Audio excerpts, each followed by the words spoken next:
I was cooking in a media room for whatever stadium we were at the time. And I remember he like skateboarded by and he was with all the Day to Remember guys at the time. He was like, who's that girl with the eyebrows? And then I was like, okay, that's kind of rude. But like, I overheard it. You know what I mean? I was cooking. I was like in the zone. I wasn't really paying attention. And then he was like, is she going to be on this whole tour? And I like thought he was saying it rude. Now knowing my husband, I'm like, oh, this is adorable. What's going on? Welcome back to the She's with the Band podcast here on Nodfest. We've got vegan chef extraordinaire to the Rockstars, Jamey Westfall, in the room. How are you? Great. How are you doing? I'm just so happy we're here. Yeah, me too. I feel like this has been a long time coming. Seriously, I don't even know how long I've been like basically spamming your email inbox, being like, can I please have you? Since day one of this podcast, I swear to God, I've been trying to get you on. Oh my gosh, I've like amazing. Wanted to have you here for a multitude of reasons that we'll get into, but also I'm trying to recall, is this the first time we've like really spoken in person and like met? I think so. I was actually talking to Neil about this the other day and I was like, I think the first time I saw Tori was at a biscuit company pop-up. Yes. Right? Like 7 years ago. I've been a fan for a long time. I think that was the first time I saw you and I was like, who's this cool girl? And you were, I think, with Lewis, right? Oh my gosh, yes. With Lewis. Yeah. So that was like the first time that I found out who you were and just like the start of your career and what you were trying to do. And it was like, this is so cool. This chick is awesome. But yeah. Well, the feeling's mutual. Thank you so much. And I really... so many reasons to have you here. We'll get into all of it. Firstly, I want to say, whenever a band comes into town, especially if they are vegan, my first recommendation is Winter Park Biscuit Company. Thank you. Which we appreciate that for so anyone much. Who doesn't know, is the vegan restaurant. I don't know if we would call it restaurant, like fast casual. It's fast casual. It's inside East End Market. So it is a walk-up counter. We have a couple of bar seats you can sit at. There's an outdoor area. It's very community oriented, but it's very small. So it's just counter service. Yeah. Well, it's not just counter service because it is the best vegan food in Orlando. I've been vegan for probably 10 years now, and I love any moment. First of all, it's rare I get to talk about veganism and the fun part of vegan food, and also the fact that you're one of us. Like, you come from the rock scene. Yeah. You were private chef for Travis Barker, Ellie Goulding, and your husband happens to be Neil from A Day to Remember. Yeah. So you're very entwined in our world. Yeah. So it's cool because whenever I'm able to recommend, and a lot of bands have gone there for my recommendation. Trust me, we see them. So thank you. Yes. Yeah, we appreciate it. Yeah, and I always say, I'm like, not only are you supporting a local business, but one of our people. Yeah. Which I think is such an important ethos of alternative culture, is being able to show up for each other in that way, right? So how do we even begin? Let's talk about let's talk about how you even got into alternative music, or like got in this world. Yeah, I think it was, I don't want to say it was by accident. I had friends that were into hardcore music. I was living in Connecticut at the time. Connecticut has a massive hardcore scene. I worked for a t-shirt printing company, which like at the time was like so massive in that world. You know, everyone was doing their t-shirts through this company I was working at. And I was doing a lot of office work. And Jamey Jasta got his t-shirts printed there, and he got all of his band, like all of the bands on his label, Stillborn Records, were printed there. And so I would see him all the time. I would come in all the time, and he was like, hey, I have this position available. It's part-time. I need an assistant. And I was like, oh, perfect. I need money. So yes. And so I was part-time working at the t-shirt company, and then part-time working as an assistant for Jamey. And at the time, the label that he had, the person running the label ended up leaving, and I had been with Jamey for, I think, a year at that point, and I knew the label. I knew the label in and out, and so he had asked me if I wanted to take it over, and I was like, yes, absolutely.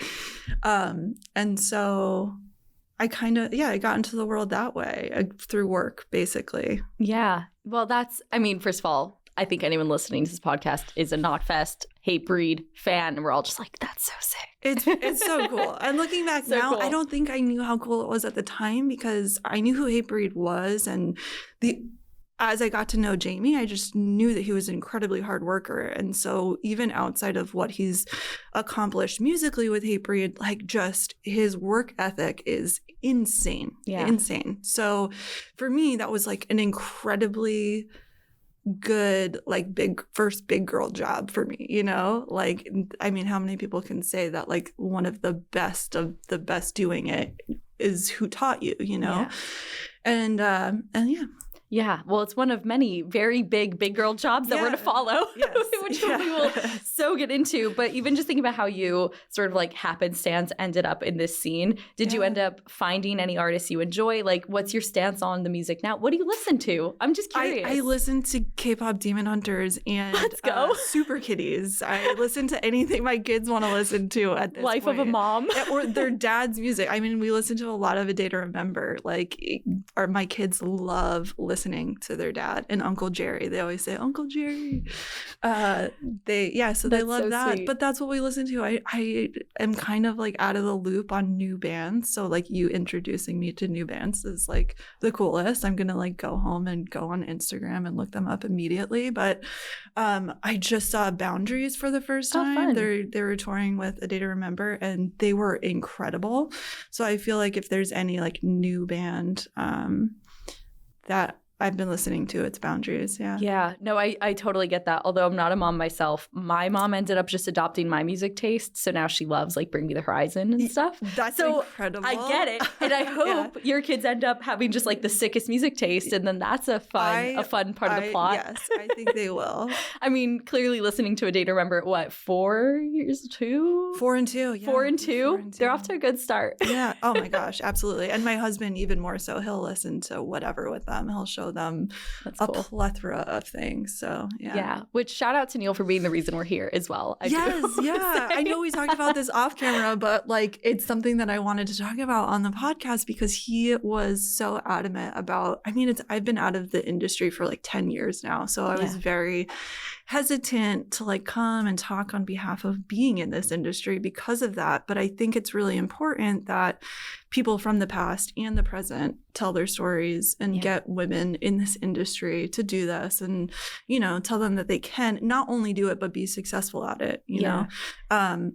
So yeah, shout out to my husband for pushing me to email you back. Yes, I'm glad he did. Yeah, me too. Because you have such an inspiring story. And I think also you're the first chef I've had on this podcast. So I think it's really important to spotlight different ways of getting into the music industry too, absolutely. Because I think a lot of people may not realize that a chef is a plausible career. There are touring artists who need food. Yeah, definitely. I mean, I will get into this, but I didn't know it was an option at the time. And I kind of just stumbled into it and then realized it was, and it was like opened a ton of doors for me.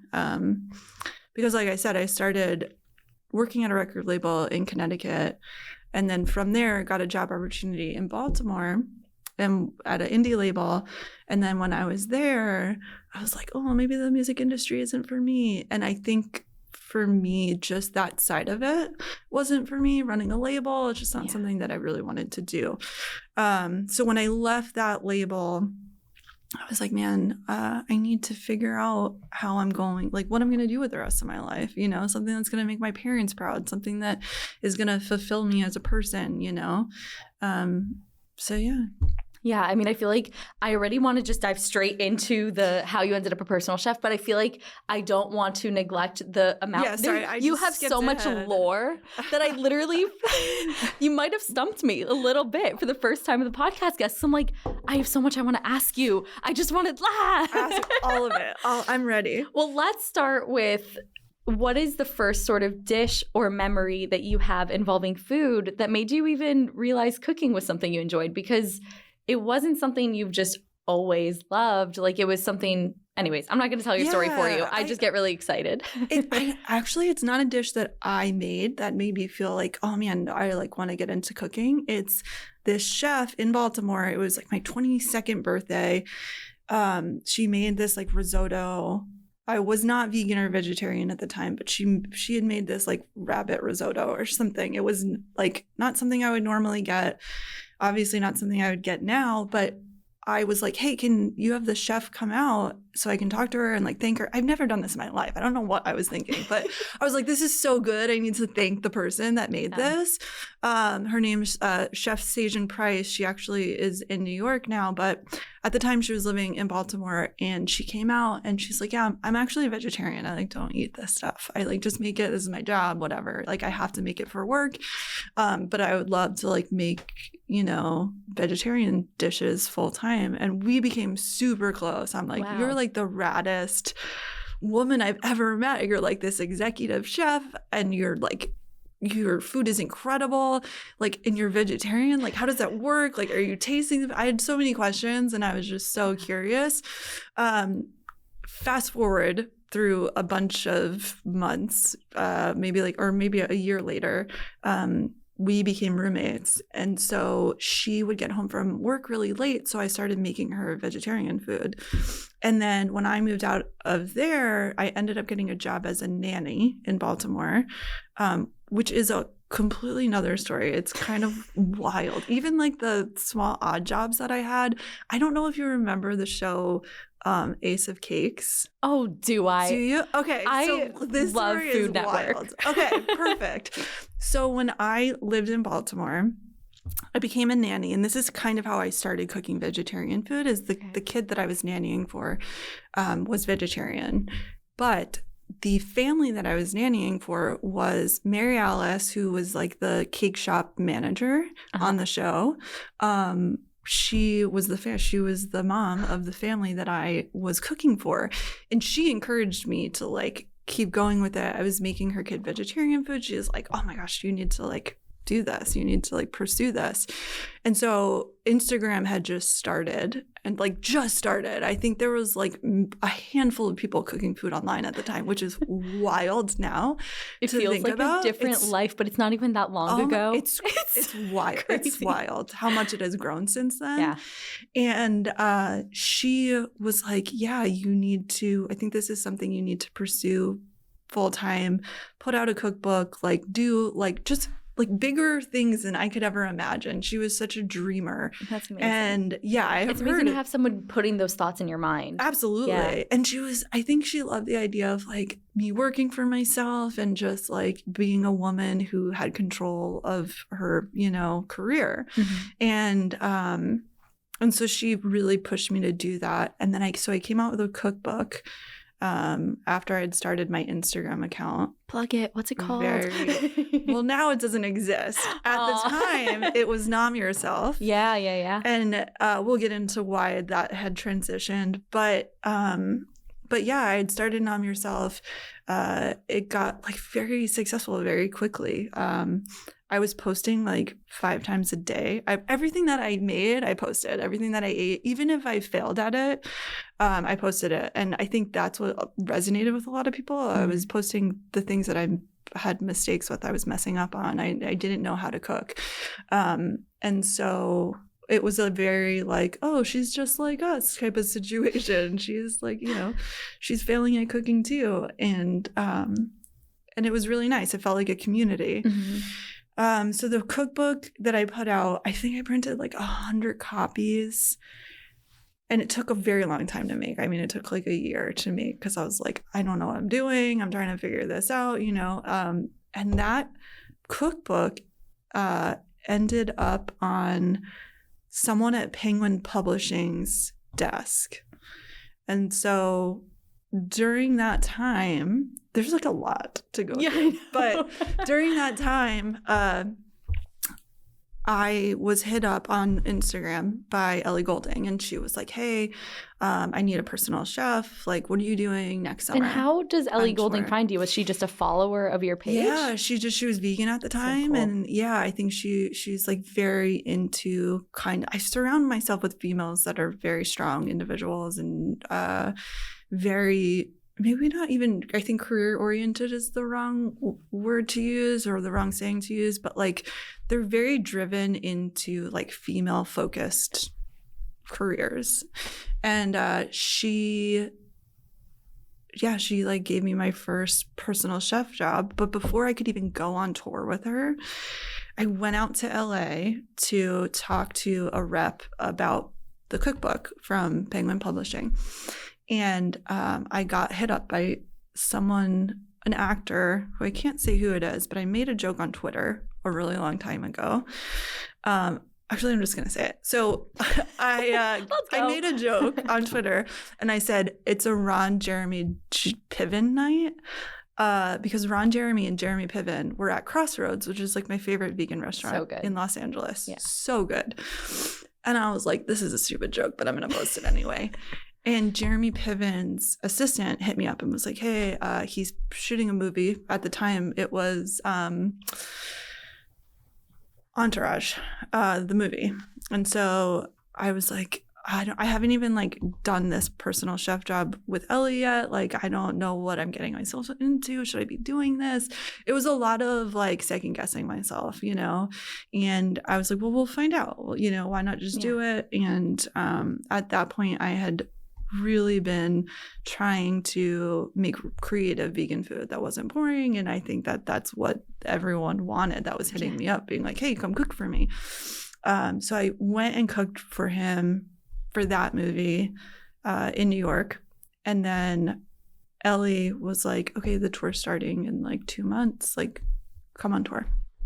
And that is kind of where the transition of me being from cooking, personal chef, to back to the music industry. Like I couldn't get away from it. So full circle. Yeah. I guess. And that's the thing. When you have a calling, it will find you. It will find you. Yeah, absolutely. And there's a lot to unpack too in what you just said. I think the first thing I really want to ask is the fact that you like the culinary industry can be very, I don't want to say pretentious. You know what? I'm not in the culinary industry. I can say what I want. It can be pretentious. Sure. People are classically trained. They go to culinary school. It's taken very seriously. And so I have so much respect that you were self-taught. You have this page where you are not just showing your cooking, but also showing the mistakes. Yeah. And I honestly, I think that is something that people may misrepresent about the culinary industry, only because, and some people, I think a lot of the culinary industry that is shown online or that you see is very people that are classically trained. And don't get me wrong, I know some chefs that are classically trained that are incredible. But I also know an equal amount of people that taught themselves, learned in kitchens. Like they started at Subway and worked their way up to whatever, you know, their local restaurant or their pub. And then they went to, you know, a fine dining restaurant or whatever it is. And now they own their own restaurants, you know? This is true. So I do think I'm thinking too of like the caliber of what you were doing, like touring with someone like Ellie Goulding, cooking for Travis Barker. Yeah. Those are places where it's a very different situation. How did you find the confidence as a self-taught chef to put your not just put yourself in those spaces, but embrace opportunities? Because I remember there was another podcast you did where you had said like, I don't know if I'm ready for the opportunity, but you kind of trusted yourself and just went for these big things. I think it's just don't think about it, do it. I'm very impulsive in that way where I'm like, if I think about it, I'm not going to do it. If I think about it long enough, I will make up an excuse why I should not be doing it. And so I didn't give myself that choice. When Ellie offered me the job, I said yes immediately. I mean, there was like maybe a 5-minute thought process of should I do this? Or else I knew I would figure it out. Yeah, for sure. Figure it out. Like the worst thing that can happen is I fail at it, right? I mean, that's it. I've always said that. Yeah. So I took the chance and it worked out really well. And I'm so grateful for that. Yeah. I ask that not just, I think it's relevant for literally anyone listening, regardless of the career path they're on. Because I mean, I felt the same way going into my first Warped Tour. I was 19 years old, had never been in a tour bus before. And but that turned out to be the huge turning point in my career because things like that push you to learn things you kind of can't learn any other way. Right. Absolutely. So I'd love to ask, when it comes to the way you've dove into opportunities that may have been a big challenge, what do you think you've learned either about yourself or about being a chef that maybe you couldn't have just learned in a classroom? Oh, great question. I think maybe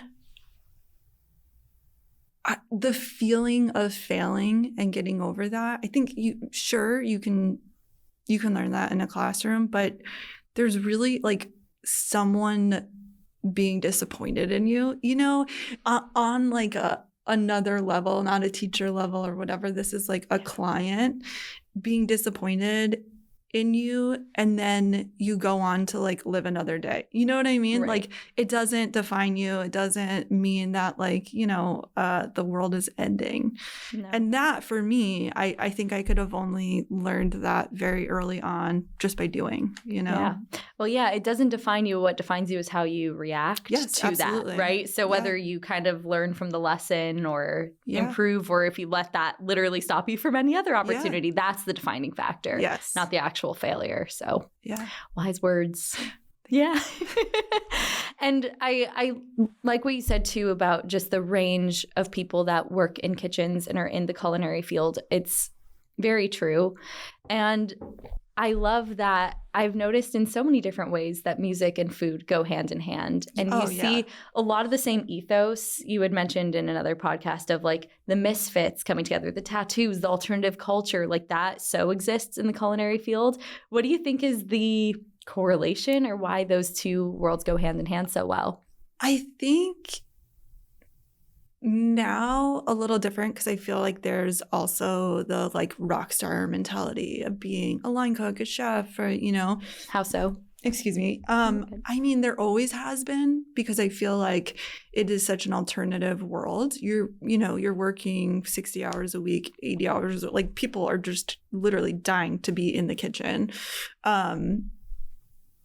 And I think you can only really have that mentality if you have another mindset, And so I think there's a lot of crossover for people who listen to alternative music, listen to hardcore music, metal music. I just think that the culinary industry, just has that kind of rock star mentality to it, for lack of a better word. I don't really want to use that word, but yeah.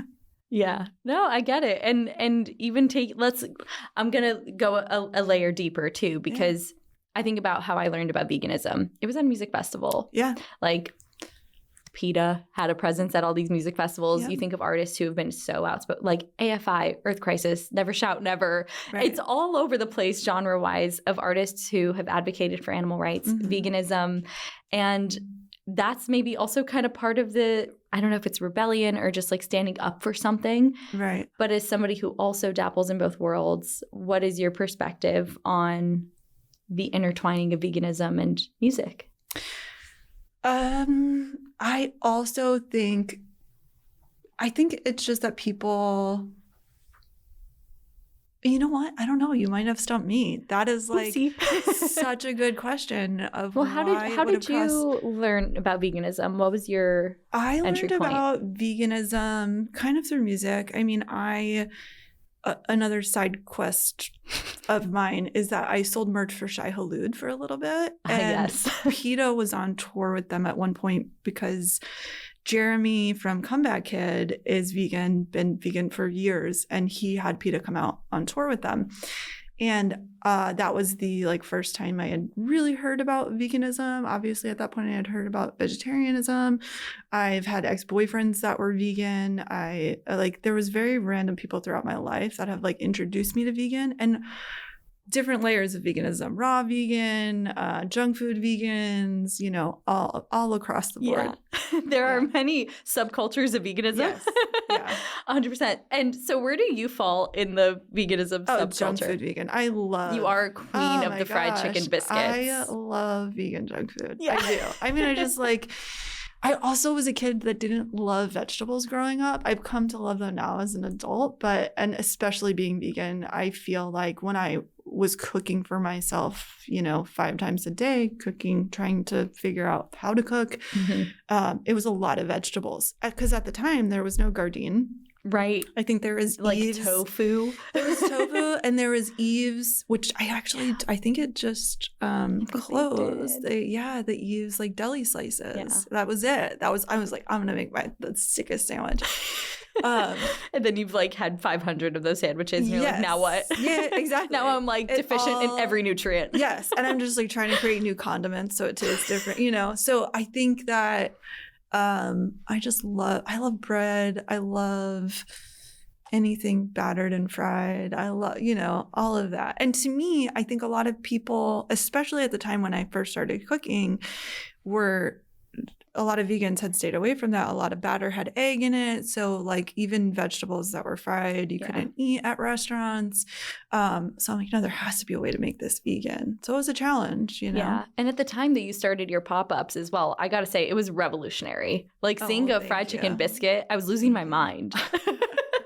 I was like, I have to be in line for this pop-up. And now, thankfully, you have a permanent spot. Yes. So that's a great part of the evolution. But rewinding again, I feel like your story, again, it just has so much lore that I'm like, where do we go next? It's a lot. But I know that people probably want to hear Travis Barker, the story of even meeting him. So now you've like toured with Ellie Goulding. You've done that for a bit.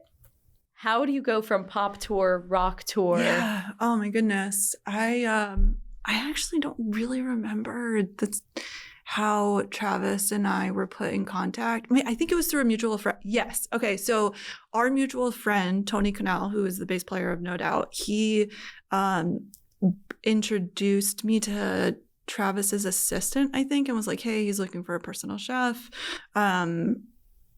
Would you be interested in being a personal chef for him at his house? Like just like every day. At that time, this is like now years later after I toured with Ellie, I was like, I'm not going to tour anymore. I'm going to like put down my roots in Los Angeles and be a personal chef full time. I had 5 different clients that were all actors, musicians. And I was like, this is like good. I like this, you know. It was very steady. When you're touring, you know, sometimes you don't know how long it's going to last, right? It's kind of the scariest part of touring, regardless of what position you're in touring. Even when you're on a tour, you're already thinking about what's the next tour. For sure. So, yeah, absolutely. Yeah. So once I stopped doing that, went to LA, got a couple of clients that I would do meal prep for, or I'd go in their house and I'd cook for dinner parties or whatever it may be. I had hired some friends to help me out because there was such a massive market for it then. I'm sure there still is. I'm out of the loop in Los Angeles now, but at the time, a lot of people wanted to eat vegan, and they didn't want just like salad bowls. They wanted that too, but like they also wanted to be able to like have their cheat meal, and they didn't want their cheat meal to just be like, you know, a salad with croutons in it or whatever. You know what I mean? Like croutons, they wanted crazy. Something. Yeah. And so I started cooking for Travis. And then very shortly after, I think it was like 3 or 4 months later, he had contacted me and was like, hey, I'm actually going on tour. Would you want to come on tour with us? And I had clients at home that I was like, I don't know if I can leave them, you know, that's really hard. And if I leave them, are they going to be there when I come back? You know, what does that look like? And so I spoke to them first and I was like, hey, you guys are my priority. Like every client I had, I absolutely loved. And so I wanted to make sure that I kept that relationship and was able to come back to that. And they were like, yeah, you need to do this, you know? Aww. So I'm very grateful for that. They were like, yes, go. That's amazing. And yeah. And yeah, I was cooking for Travis and his kids at home, and then they all went on tour together. And then I was cooking for them when Blink got back together, but with Matt Skiba. And then they took me out with them, which was so nice. Sick. Yeah. So sick. I remember the last Warped Tour I was just at. I was doing an interview with, I think it was Magnolia Park, so sort of a newer band. Yeah. And Travis walked by all of us, and he has such a powerful presence. Oh my gosh. He walked by. The whole interview stopped. We just all just looked, and you could see on camera. Yeah. And so it's like not to be undermined what a legendary opportunity that is. Yeah, like to absolutely. Be. Trust me, it was not lost on me. Yeah. I was, you know, talking about like contemplating. I didn't have to contemplate whether I wanted to do it. Yeah. I contemplated whether or not it was going to affect like everyone else's of my clients' lives, you know? Yeah, it's a business decision. You can't just do what's fun, right? For sure. I get that. And so for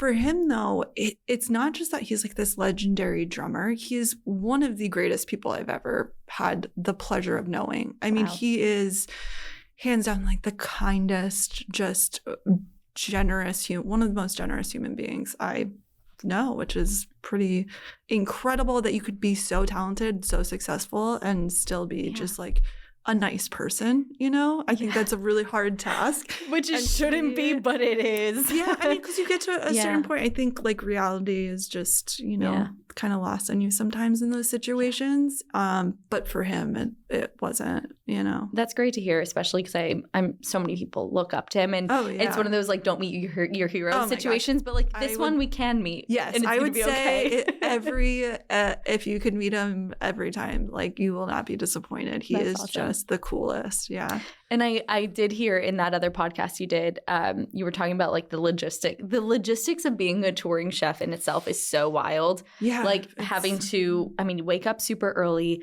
go to bed super late.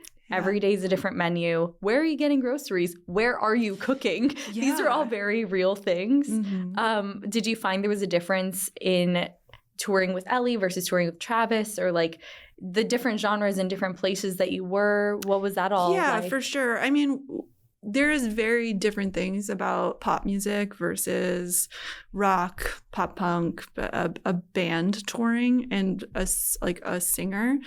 For me, a lot of similarities in that I was cooking for Travis and his kids. You know, I wasn't cooking for a full band. But I also think just the difference in crew, the difference in with Ellie, there was backup dancers. There was a lot. It felt like a lot more feminine energy, you know? Yeah. But I also think there is something to say about touring rock bands. And I mean, on that tour specifically, that's where I met my husband. Neil was opening for Blink at the time. And they are just some of the nicest people you will ever meet. Whereas in a pop, you're not really hanging out like on a pop tour.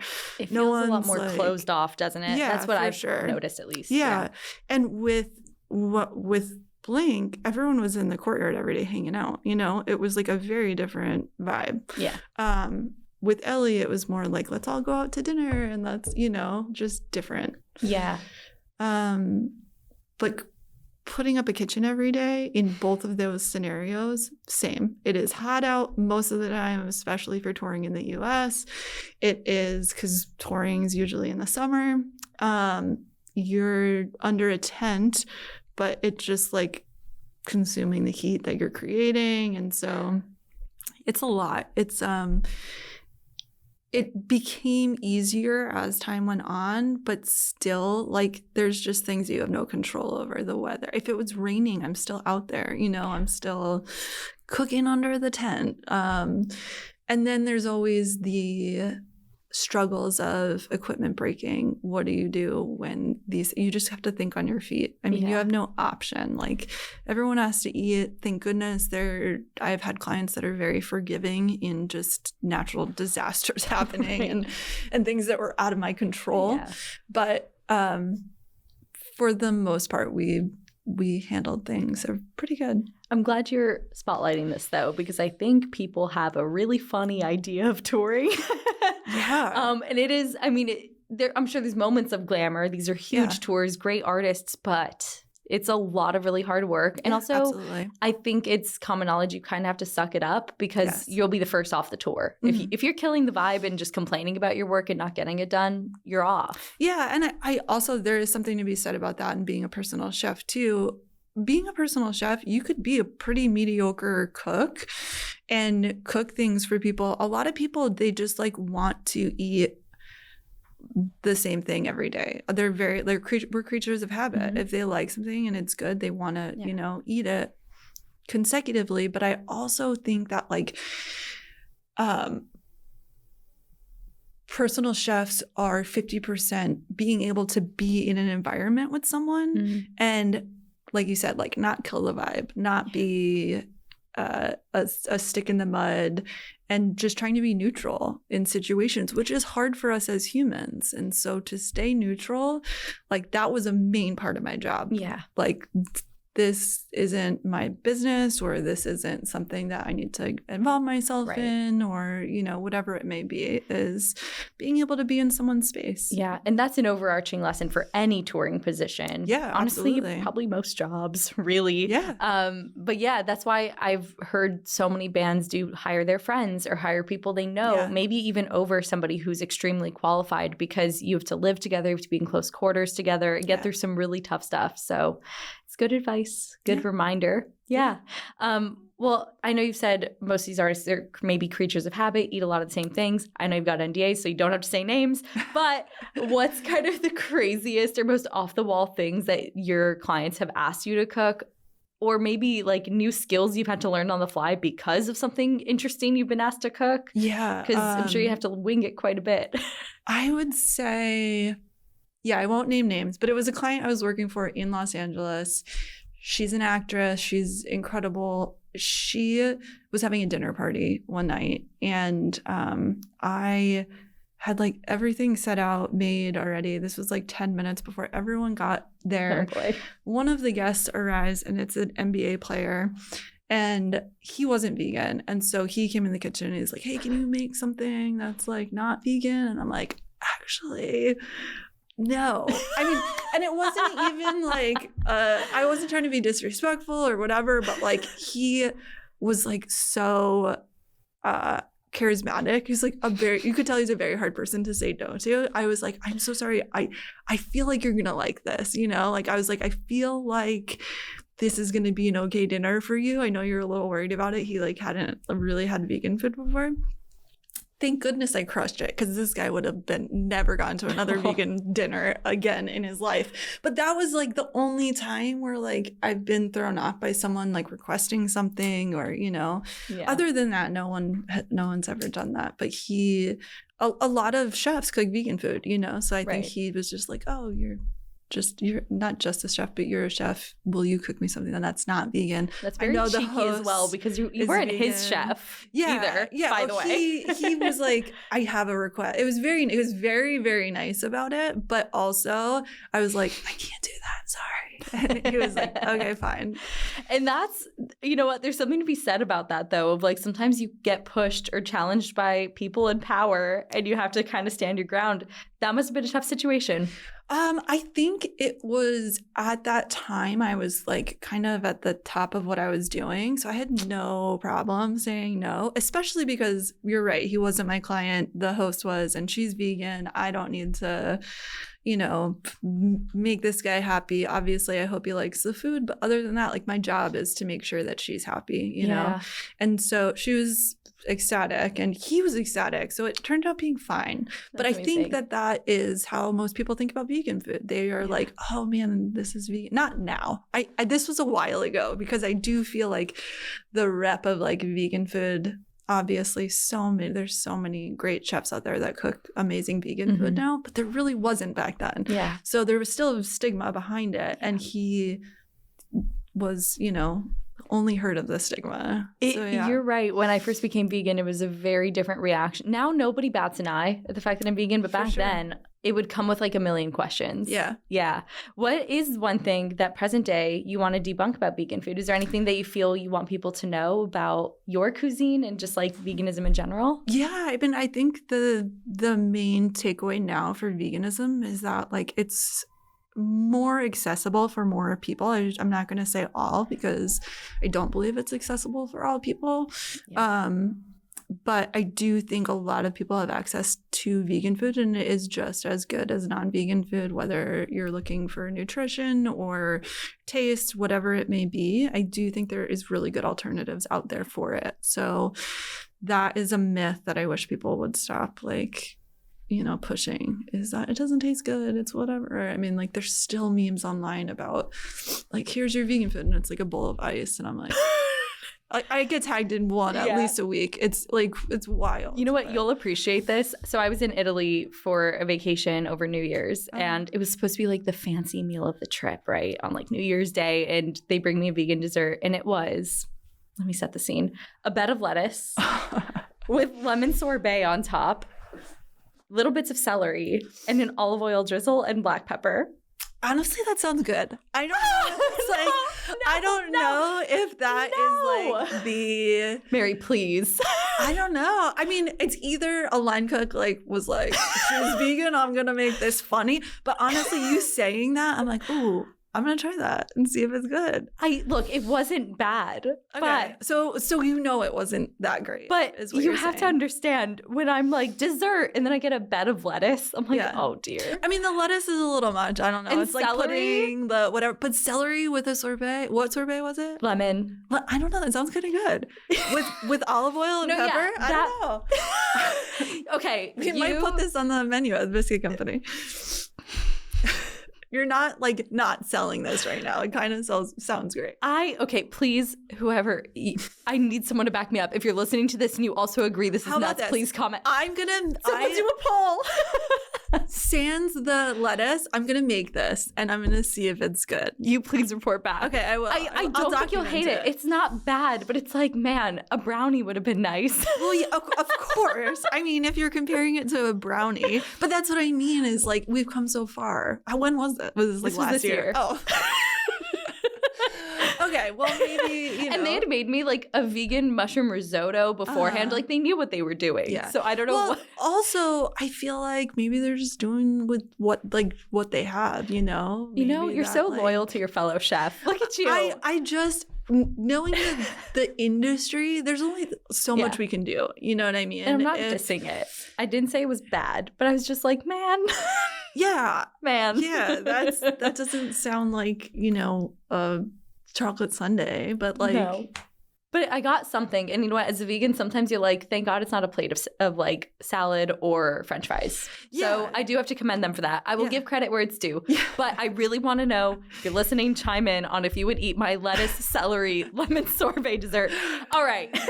If this is good, we're gonna like do a pop-up, and we're just gonna serve this and have people judge. As long as I get credit. Yeah. Oh my gosh. Well, you're gonna do it with me. You are going to serve. I will scoop the sorbet. Yes. Great. Perfect. I'm like getting credit for a dish I didn't even make, but I brought it to your attention. But we need to see if it's good. Whoever the line cook is that clearly made this up, like kudos to you, because you made a dish when it could have been so easy for you to have been like, yeah, we just have like a scoop of sorbet. That's our option. But they try to be creative and for you, which is very beautiful. nice. I will show you after this. Yeah. It was very pretty. Yeah.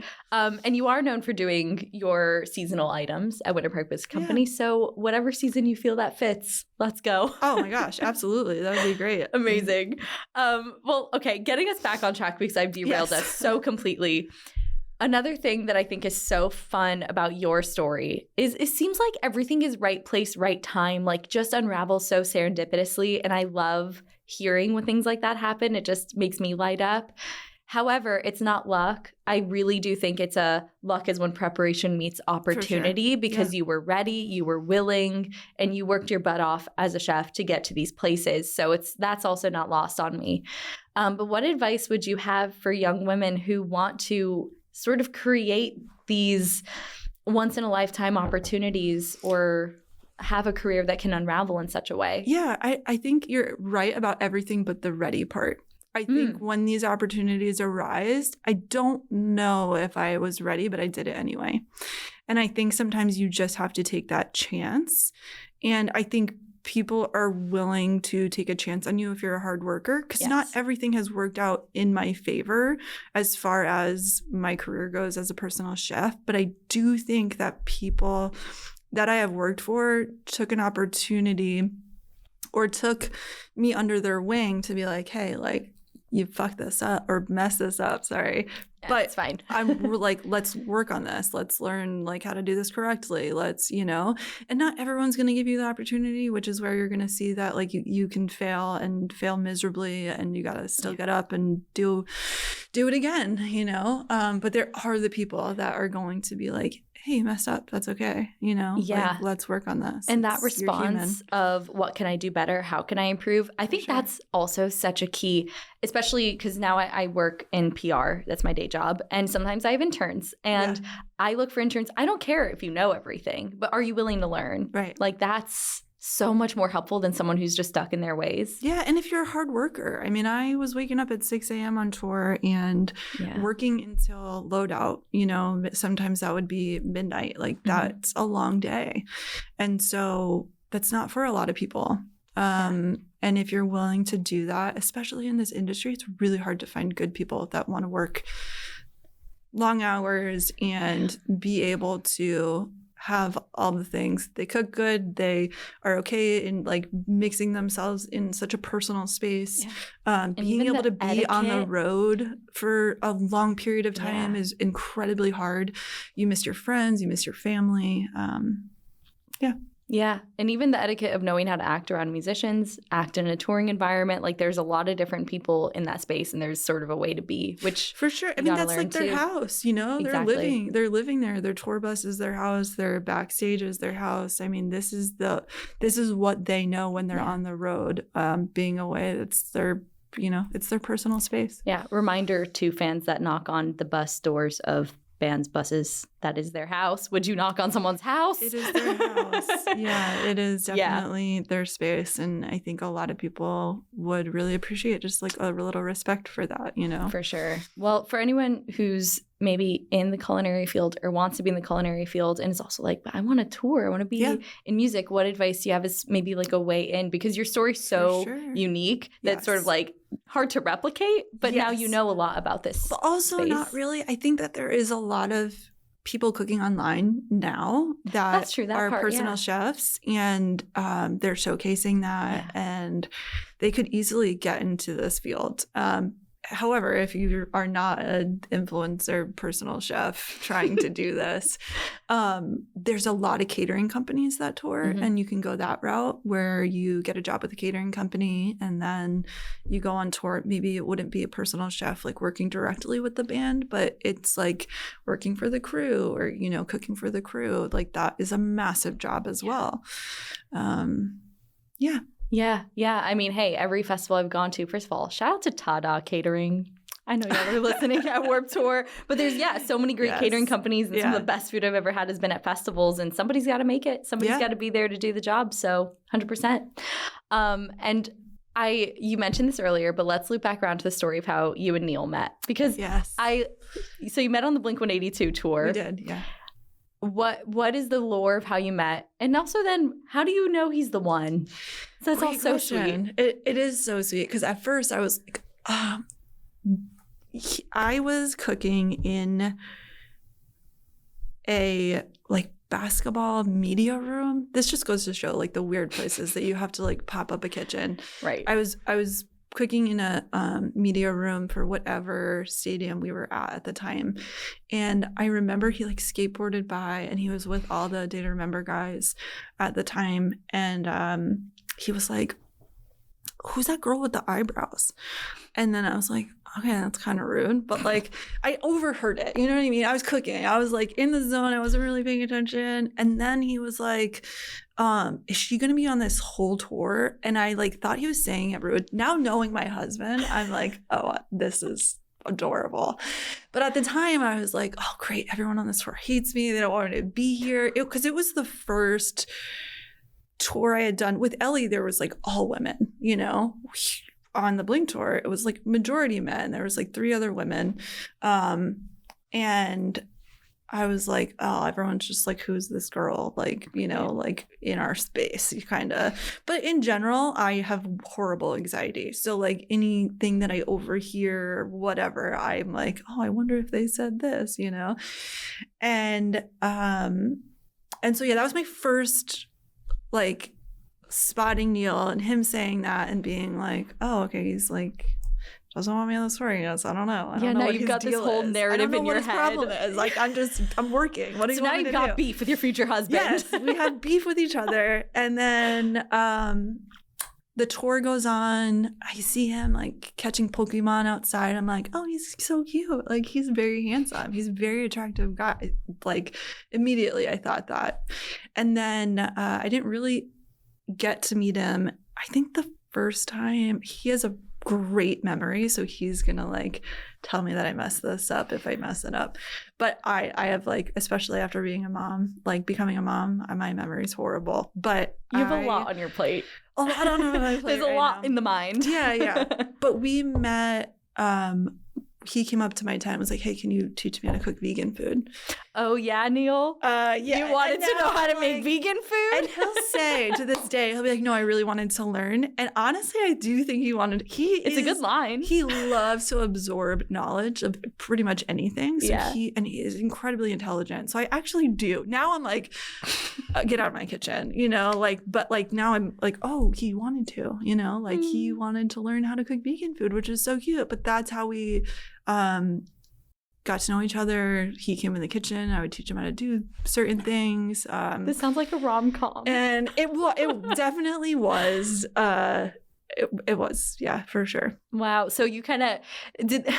I've had similar situations in my own personal life of like being on a tour or being in that kind of situation where you're focused on your work, but then you're also having this like kind of whirlwind moment at the same time. Yeah. That must have been kind of fun to balance. It was really nice because it was like a week, or there was like a week and a half, 2 weeks left of the tour. And it was a long tour. That was like a 3-month tour. It was very long. So, oh my gosh, he's gonna kill me for saying that's the first time we met, because that isn't the first time we actually hung out. Uh-oh. We had a day off in Wyoming and some of us decided to go camping. He drove his motorcycle. We had invited like the Day to Remember guys to come, and Neil was the only one that came. Yeah, so romantic. Talk about rom-com. It started raining. He's driving his motorcycle to this campsite and it's raining. He has to pull over under a bridge to get there. And he hangs out with us all night. He is like, we're like playing, what's that game where you like throw the bags? Oh my gosh. Wow, this is going to drive me nuts now. Yeah. Jeez, what is it called? I haven't played it in like 10 years, so I don't know. The one with the beanbags. The beanbag game. Yeah, we're playing that. We're having a great time. He's so funny. I remember just being Cornhole, yes. Sorry. I remember just being so kind of like just infatuated with him. I'm like, you are the coolest. And then that morning I had to get up, leave early because I had to be at work. And then he like rolled in the next day, and that's kind of where we like started, where I was like teaching him how to cook and all of that. But yeah, that's how we met. That's so cute. Yeah. And so like tour ends though, and then real life happens. Tour ends, and it was like the last day of tour, and the last day of tour, he was like, we need to hang out after this. Like, let's hang out. And I'm like, yeah, absolutely. And after tour, you kind of want to like decompress before you get back to regular life because it's very different. So normally I would like take a week and, before I like got back to doing my normal life. And so we rented an Airbnb in Malibu. We spent the week in Malibu, just fell in love with each other. And yeah. The rest is history. That's so cute. Yeah. I love that. Yeah. And yeah, now here you are living together in Orlando. You got 2 kids. And yes. I also saw your post on Instagram that you crowd surfed at their show the other day. So, y'all are going strong. We are. Yes. I had never crowd surfed before. And so that was my first time was at the Tampa. Was it Tampa? No, it was West Palm. At the West Palm show. Our kids were home. It was like mom's night out. And we had friends in town. And I was like, man, I've never crowd surfed before. I can't believe I've never done. How many shows have I been to? And I've never crowd surfed before. I'm going to do it. And so I went out in the crowd. And I got to say, A Day to Remember fans were like the nicest human beings on this planet. I knew that before this, but this like solidified it for me. I went into the middle of the pit, and a friend was with me, and he was like trying to tell the guys like, hey, she wants to crowd surf, can you like help me like lift her up, And I remember being like, this isn't gonna end well for me. Like my husband's gonna watch me fall on my face, and then like he's gonna have to be like, can you pick my wife up off the floor? And he knew I had been talking about it for a couple shows, like, oh my gosh, I really want to do this. So he knew it was in the back of my mind, but he did not know that it was happening this time. I love that. What a good surprise. Yeah, nice surprise. I like tried to get his attention, but a security guard was like pulling me down at the same time. And I was like, no, my husband didn't even see it. It turns out he did. He ended up seeing it, which is great because I was like, the whole point of this was to be like, look, I'm crowd surfing. Mom's night out, you know? That's so fun. And yeah, it was so cool. I'll do it every show now. It's so fun. What song did you choose as well? Do you remember? Or I don't know, you might have just been blacked out in the moment. I was definitely not like physically, mentally. I was a high from crowd surfing. For what it's worth, sure. I'm going to lose so much credibility. I don't know if I've ever said it publicly. My friends know. I've never crowd surfed either. So I think I might be the only one of my friends that has crowd surfed because I'm telling these people, it's because now it's my whole personality. I will bring it up everywhere I go. Did you know that I crowd surfed? And thankfully, just tell people you're a surfer and then what kind? Yeah, the crowd kind? The crowd kind. I love that. I'm going to put it on my resume now. I love that. I will say, although I haven't crowd surfed yet, the first time I went in a circle pit was a Day to Remember show. It was in a horse staple in Ocala. How was that? Oh, that sounds like the most Day to Remember show I have ever heard of. It was dusty, it was stinky, and it was a great time. Yep. Amazing. Yep. So thank you, A Day to Remember, for being the gateway for our experiences. Yes, absolutely. If you're going to do it, their show is a great place to do it because, like I said, their fans are just pretty incredible. Yeah. And also there are older, younger fans in the crowd. So there's people who know how to handle crowd surfers in there, which I think is an important factor to consider. Oh, everyone knew what they were doing. Yeah. I was like, you guys are pros. We know what's up. I felt so safe. I felt like I was in really good hands. Yeah. Yeah, shout out to Florida Day to Remember fans, especially. We are hardcore. Sure. And speaking of Florida, right now, this is your home base, Winter Park Biscuit Company. Yeah. Let's go. Like I said, my favorite spot. And anybody who's not sold on vegan food, get the buffalo blue cheese tenders and tell me otherwise. That's all I have to say. But that's a very different venture too, to go from personal chef to touring to, I mean, I've heard nothing but, to be honest, horror stories of owning a restaurant. Yeah, it's been a ride for sure. What have been the biggest eye-opening challenges from this specific venture and like lessons and just what has that experience been like? Yeah. It's a lot to learn, I'm sure. Well, we opened during COVID, so obviously it was easy. Perfect timing. Yeah. No, we had some trouble conceiving. I had 4 miscarriages when we were trying to have kids.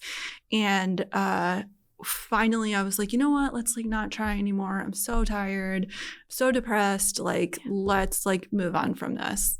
Let's open a spot. And we had talked about it for a while because I was doing pop-ups and we're like, this could make it as a brick and mortar. And a spot in East End Market opened up and I'm like, this is like perfect timing. Like, we're ready to do it. I'm going to put like getting pregnant on hold like for a while. We'll see, we'll see what happens. And then we got the place in East End Market. 2 weeks later, COVID, like it was shut down. Like when we signed our lease, we were like, okay, well, we know that there's something going on in the world. At that point, we didn't really know what and how it was going to really affect everyone. But then, 2 weeks later, they shut down. And at the time, we were like, oh, it'll be shut down for a month or whatever, Well, yeah, it's no biggie. Yeah, we're like, perfect. We'll do construction during this time. This is, like it's okay. It'll be okay that we're going through with this. And then we signed a lease. And then 2 weeks after we signed the lease, I also found out that I was pregnant. And so I was like, okay. We didn't want to like get excited or, think anything of it though because of our history. And then we finished construction. I was still pregnant. The opening was happening. And I was like, oh my gosh, this is wild. I was fully pregnant doing the build out. I was trying to understand what was happening with COVID, how we handle that with the restaurant, how we navigate opening the restaurant safely, and at the same time being a good business owner to our employees. That was very important to me. And doing that, trying to do that during a time where COVID exists, and my hormones were running crazy. It was just a wild time. Which I do want to say, shout out to women. Oh my gosh. That whatever part of our reproductive cycles or wherever we're at, that we can hold it down as bosses. Yeah. We don't complain. We just do the damn thing. Yeah, you just did the damn thing. Yeah. Don't recommend though. No. This is not like advocating for that, because I will say it is incredibly hard. Yeah. No, I just give you the utmost credit for that. I do think that at the time I was watching like interviews of chefs that had opened restaurants in like normal times and were pregnant. And one of the factors that I don't think I considered during that time is like the amount of help they had. And we don't have family that's super close or, you know, any of that. So to any woman listening that is considering the same thing, make sure you have the help, make sure you have, you know, the support system behind you. I think that's really important.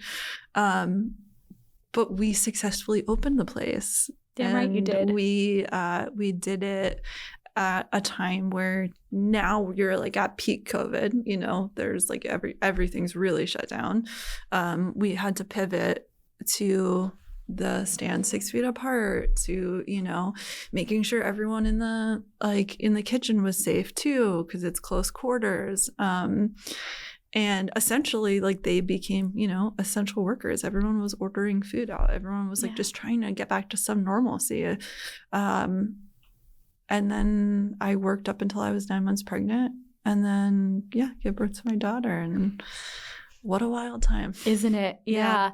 And I can't speak to this firsthand, but I'm sure motherhood also can change your perspective of being a business owner, being like, I guess, career focused, but now also family focused. What was that like for you? Yeah, it's going to be different for everyone, I think. I see both sides of it. I hear both sides of it all the time. There's women that want to focus on their career, and there's women that want to focus on being a mother full time. I love being a mom. It is like one of my greatest joys in life. And I think for me, what I'm dealing with now is how do I split the two? And there is no way to like be 100% at both, you know? And so even giving yourself the grace to say that is... Yeah, it's a hard thing, because I think that we're just like told we can do it all as women, which is great. We can, don't get me wrong. But also you're a human. Do we want to? Like, do we want to not have time for ourselves? Do we want to not have, you know, this like space to do other things, you know? We're more than our jobs and our kids, and, you know, so like even giving 50-50 to both, that's like that's really hard. And this is also kind of a unique challenge of our generation, I feel like. Yes, we're kind of the people navigating this really for the first time. Yeah, absolutely. And so I'm still learning. I'm still trying to figure that out. We've thankfully had, shout out to Betty, who helped me raise our kids. Like, I could not have done it without her. Once everything started opening up again, Neil was on tour. We didn't have a family around, so I had to hire a nanny so I could go into the biscuit company. And like, it's just navigating that, I think, is the hard part. Even just being able to say that on this podcast, I hope helps some people feel seen, understood, heard, because whether you're a parent or not, I think any boss woman is trying to find a way to have that work-life balance and the softness and the care for their own personal well-being, but also wanting to run a business or grow their career and all that. You want to do all the things. I think you just have to know that your village is going to look a little different than it was back then. Like, for me, at least, like, my grandparents raised me, you know, and this is a different time. We're trailblazing. There's parents still working. There's, you know, so grandparents aren't the same as they were back then. Yeah. And so with that being said, your village might look a little different. It might be daycare. It might be a nanny, a babysitter, whatever it is, your friends. And so that's what ours is. It's just a little different. Yeah, true. Especially Neil being a touring musician. That's a challenge, but you guys are rocking it. Literally rocking it. Yeah. Anyways. Wow, that was an annoying joke. Anything else you want to share as far as upcoming plans? Like, I know Biscuit Company's steady. Yeah, it's steady. It's doing great. I no new plans right now in the future. I'm just enjoying time with my kids, really proud of my husband. And honing your crowd surfing skills. Honing my crowd surfing skills and like talking about getting back to yourself. And, you know, after being a mom, I started skateboarding again, which I haven't done in like years. So getting back to that. that. It's like skateboarding's so good for your mental health. And so I've taken on that, and I'm focusing on that, the kids and the biscuit company and my husband, and that's about it. And that's all you need. Yeah. It sounds amazing. Thank you so much, Mary. Yeah, I'm so glad we finally made this happen. I hope it's been as inspiring to those listening as it has been for me. Like, you are just such a powerhouse, and it makes me so proud that we have something like, you know, your business in Orlando. Thank you. Holding down the vegan fort. Yes, absolutely. So nice to be here. I know. And everybody listening, thank you for being here. Every other week on notfest.com, you'll find a new episode of She's with the Band. Leave me a comment, a review, a like, say hi, and I'll catch you at the next one. Bye.